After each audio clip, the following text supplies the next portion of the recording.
If someone you care about has MECFS, you might be feeling kind of confused, worried, or even unsure how to help.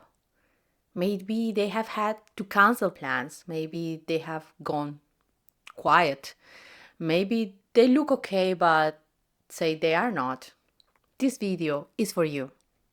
I want to explain what MECFS actually is, how it affects the person you care about, and what kind of support really helps, especially in the early stages. Hi, I am Amy Amaya. I was diagnosed with MECFS in January 2025, and in this channel, I share my experience of living with the condition. Welcome to my Chronicas. So, the structure we will follow in this video start with understanding what MECFS actually is, then accepting how this condition shows up day to day, and finally, support. We'll talk about supporting in ways that are actually helpful. Let's start. What MECFS actually is?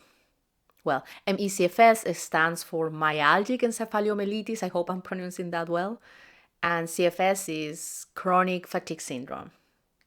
It's a very complex condition that affects the body's ability to produce and recover energy. And I'm being very simplistic here, so forgive me for that. The thing is that despite the name, it is not just about being tired. It's more like the body's energy system is literally broken.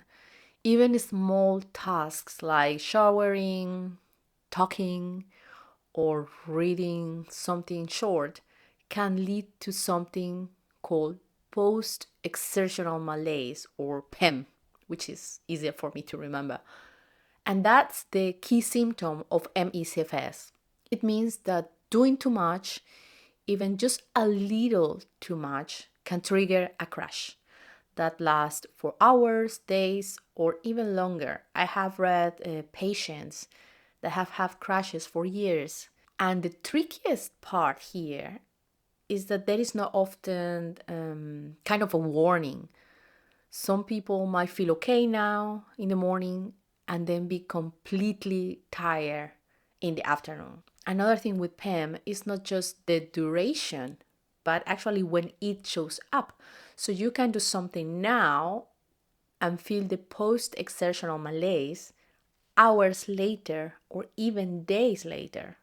That in the beginning for me was very difficult to understand, but is how this condition actually works. Don't get in panic. The person with the condition eventually can learn how the body is giving signals, so people can actually learn when to pause in order to prevent pain. What is like from the inside? Well, it's like your body is made of concrete. I cannot explain it better. It's like your brain is full of fog. You have heard maybe brain fog quite a lot. Yeah, that can be present. It's like your battery never fully charges and drains fast, and it's not consistent. One day, your loved one might be able to chat or go for a short walk. The next day, they might not be able to get out of bed. That unpredictability is one of the hardest parts, at least for me, and for the people around us. I know that because it has been expressed by my husband, and this condition has cost me quite few friendships because of the lack of understanding of this aspect. Another thing is that MECFS is kind of an invisible illness. We might look fine even when we are struggling. Of course, when we have a crash, you can see our faces are just drained, definitely. But this is not something you can see every day. That is also very hard for the people around us to understand. They always think, oh, but you look fine. But the reality is that looking fine doesn't make the condition less real for us. But what actually helps? Now, my friend, please let me tell you, you don't need to fix anything here. You don't need to have the perfect words. I know that many people with this condition and other chronic illnesses tend to be a little bit sensitive. The only thing I expect, at least in my relationships, as I said, not the perfect words, but at least a little bit of empathy. I know it's very difficult to understand when you have never lived something like that. But please, if a patient reacts in a bad way or too sensitive way to something you might have said, please don't take it personal. Just try to understand that we are going through a very difficult situation and our emotions are just in the limit. Just breathe, take some space, and try it again. Now, here is what makes a difference. Something you can do is start believing them.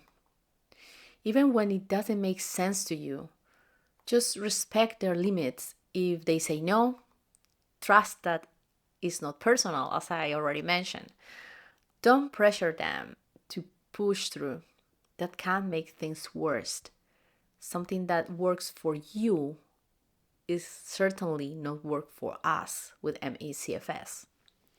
If you want to be a little bit more engaged, offer some low effort support, a short message, a meal drop off, or just sitting quietly with them. Let them know it's okay to cancel or to go quiet. Let them know they don't need to explain themselves all the time. That is okay. That kind of permission is definitely a gift, and let me tell you, it's very rare. Now, and if you're curious, learning a little bit more about MECFS on your own shows care and some sort of action that we do appreciate. Living with MECFS can feel very insulating, but having even one person who tries to understand, that can change everything. So if you are here watching this to support someone you love, let me tell you, thank you. It means more than you probably realize. And if you have questions or want to share your experience, feel free to leave a comment. And if you are living with MECFS and this video help you in some way, feel free to share this video with someone who is trying to understand what you are going through. Thank you for being here and see you in the next one. Ciao, ciao.